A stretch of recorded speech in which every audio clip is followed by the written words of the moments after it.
Recognized. Thank you, Mr. Speaker. And I'd like to thank Representative Duncan and Representative Norton for the fine tributes to a fine member and a real credit to this institution.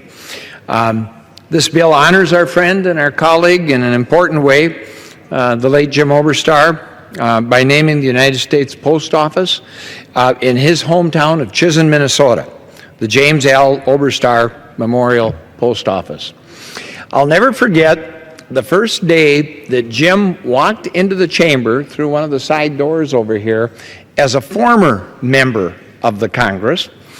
And as he walked in and proceeded down the aisle, members recognized him, and they started spontaneously, Democrats and Republicans alike, to applaud Jim Oberstar.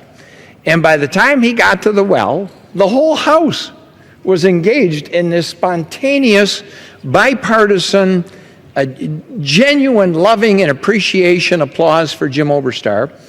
And I quite frankly have never seen anything like it, and I hope to see a lot more things like it in the days to come. But what a remarkable moment that was. And it was a real genuine spirit of affection for someone who worked really hard, knew his material as good or better than anyone, and was such a good nonpartisan when it came to what's good for America. Never quite seen anything like it. Jim received more honors than he could count in life, and quite frankly, he received even more in his passing. But I think it's safe to say that no honor would please him more than being recognized by his colleagues in the hometown of Chisholm, where Jim grew up.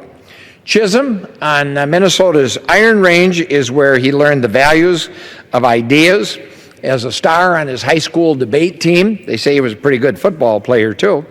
But he liked to recall that the editor of his hometown said to him on a couple occasions, Jim, you're a really good debater. You really know how to argue.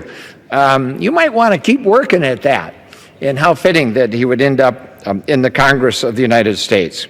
It's also in Chisholm where he learned about public service with his first working job for that editor, peddling papers and to the miners and to the mining families and learning about the politics of the community. And it's also where he learned hard work from his parents. Jim's dad worked in the mines his entire life and hardly ever missed a day's work. And Chisholm is also the place where Jim learned those old-fashioned values that brought him to the House of Representatives. He believed that a good idea was a good idea, and it didn't matter if it was a Republican idea or a Democratic idea. All that mattered was that someone had offered the idea, and he had such enormous respect for the process and for his colleagues that he gave every good idea an open and an honest and a fair hearing. And if it turned out to be something good for the nation, why, it was good enough for Jim, regardless of the origin.